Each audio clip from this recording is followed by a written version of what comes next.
Sepertinya Nikon mulai lumayan serius nih buat berperan juga di industri sinema.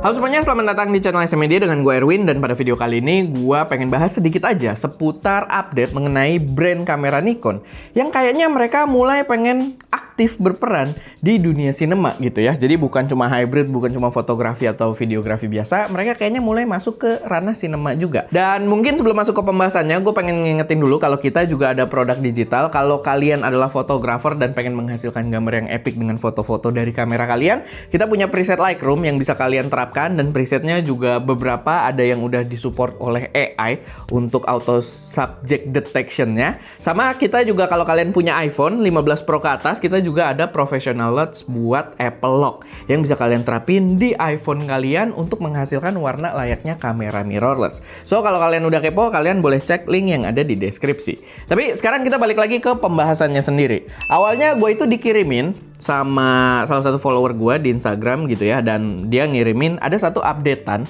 Gue nggak tahu update ini udah valid atau masih kayak semacam rumor ya, karena gue nggak punya kameranya juga. Tapi ini adalah update firmware atau semacam bocoran gitu, bukan rumor, bocoran karena fotonya lumayan legit. Ini adalah update firmware untuk Nikon Z9 yang menunjukkan kalau si Z9 ini jadi bisa membawa shutter angle.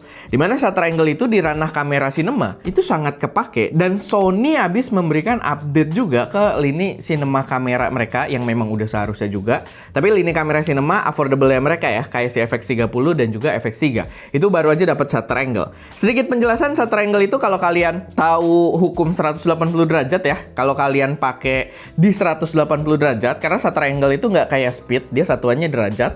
Kalau kalian pakai 180 derajat, simpelnya FPS berapapun yang kalian pakai, itu kalian bakal pakai shutter speed yang karakternya itu 2 kali FPS tersebut. Jadi contohnya kalau kalian pakai 30 FPS, otomatis dia shutter speednya itu 1/60. Kalau kalian pakai 60 FPS, shutter speednya jadi 1/120, dan begitu seterusnya gitu. Jadi dia bakal 2 kali lipat, walaupun itu kalau 180 derajat. Kalau kalian pakai angka yang lain ya itu ada perhitungannya lagi agak berbeda, tapi ya kurang lebih seperti itu. Jadi setiap kalian ubah-ubah FPS dari slow-mo ke normal gitu kan, itu secara otomatis dia akan mengatur si shutter speednya itu jadi karakter 2 kali dari nilai FPS-nya untuk mendapatkan motion blur yang natural.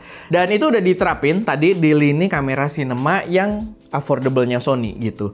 Dan di sini katanya di Z9 juga bakal membawa fitur tersebut. Sekalian gue juga pengen remind ke kalian kalau Nikon itu belum lama mereka habis beli Red Cinema. Jadi perusahaan kamera sinema yang di Amerika gitu ya, Red itu dibeli sama Nikon, sehingga Red ini sekarang part of Nikon. Sehingga gua rasa beberapa implementasi ke depannya ini akan lumayan membaurkan kedua brand ini gitu ya, sehingga mungkin fitur-fitur sinemanya bisa dibawa ke mirrorless, dan begitu juga justru yang gua harapkan mereka bisa menghadirkan lini kamera sinema yang harganya ya cukup terjangkau, terjangkau kamera mirrorless lah gitu. Yang itu diterapkan udah duluan sama Sony sebenarnya, kayak FX30, FX3 itu kan harga-harga kamera mirrorless tapi dengan lini yang disebut sebagai sebuah kamera sinema.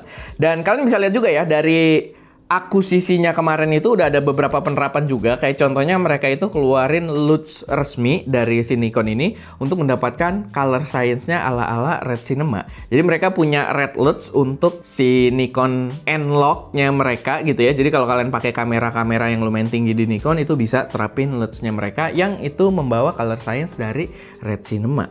Yang menurut gua adalah penerapan yang menarik, cuman ya masih agak apa ya, basic lah gitu, belum terlalu bermain di hardware. Dan sekarang kita bisa lihat ada updatean penerapan lagi di mana si Z9 itu mulai membawa si shutter angle ini.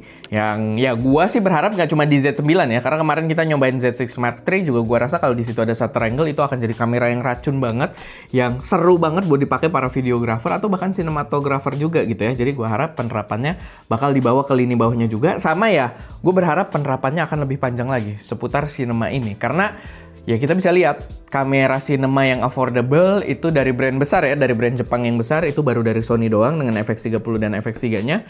Sehingga gue harap Nikon juga bisa bermain di ranah tersebut. Sama kita bisa lihat ya, kemarin mungkin ini apa ya, jadi gambaran juga gitu. Soal cinema kayaknya bakal lebih seru lagi. Karena kemarin Fujifilm juga belum lama keluarin kamera cinema kotak. Tapi bukan di ranah yang affordable, dia keluarin GFX Eterna. Dan itu gua rasa harganya bakal tinggi banget karena dia juga berada di level medium format gitu untuk si sensornya ini. Cuman ya mereka ada hal yang agak aneh sih. Kalau kalian ikutin beberapa interview-interview seputar GFX Eterna ini, petingginya Fuji nggak mau bilang itu kamera cinema. Mereka selalu mengkoreksi dengan nama kamera filmmaking. Jadi kita tidak tahu ada rahasia-rahasia apa yang berada di belakang situ, atau mungkin semacam pembahasaan doang ya, gue nggak ngerti juga hal-hal yang simbolis gitu ya. Tapi balik lagi, mungkin ranah filmmaking atau cinema ini bakal semakin seru ke depannya. Sama nyambung yang gue bilang tadi, gue harap mereka membawa hal yang, atau membawa kamera cinema yang cukup affordable, si Nikon ini. Gue harap sih mereka bisa lebih serius di APS-C-nya ya. Ini mungkin sedikit kritik juga karena APS-C-nya mereka sih update-nya nggak terlalu signifikan. Di tahun ini mereka juga keluarin si Z50 Mark II. Dibandingkan yang Mark I, itu lumayan banget gitu ya. Cuman ya sebuah kamera yang diluncurkan baru di tahun ini, ya nggak terlalu signifikan sih. Sangat berbanding terbalik gitu dengan full frame-nya mereka. Full frame-nya itu memberikan gebrakan-gebrakan yang besar, sedangkan APS-C-nya ya minor update gitu. Yang memang secara fungsional kepake update-nya gitu. Lebih bagus dari yang versi 1, cuman tidak ada gebrakan baru. Yang itu memperlihatkan kalau fokusnya si Nikon ini memang masih lebih di full frame-nya. Cuman ya, ini harapan aja, wishful thinking gue, semoga aja mereka bisa ya dengan keseriusan di dunia sinema ini, dan sinema juga lumayan common dengan yang namanya sensor Super 35 gitu kan, yang sensornya nggak terlalu gede, kurang lebih seukuran APS-C. Gua harap Nikon juga bisa lebih serius. Karena kalau kita lihat si Sony FX3 full frame, FX30 kan APS-C. Nah mungkin kalau Nikon bisa keluarin kayak gitu, ya harus ada APS-C-nya juga gitu ya, biar lebih terjangkau buat temen-temen yang budgetnya mungkin nggak terlalu tinggi. Tapi itu aja sih sedikit pembahasan gua seputar Nikon di ranah sinema ini. Semoga bermanfaat, semoga bisa jadi obrolan yang asik aja. Kalau misalkan ada koreksi, saran, atau kalian punya pendapat kalian sendiri, silahkan taruh aja semuanya di kolom komentar. Dan ya, itu aja. Gue Erwin, di belakang kamera ada Ska, dan jangan lupa untuk berkarya.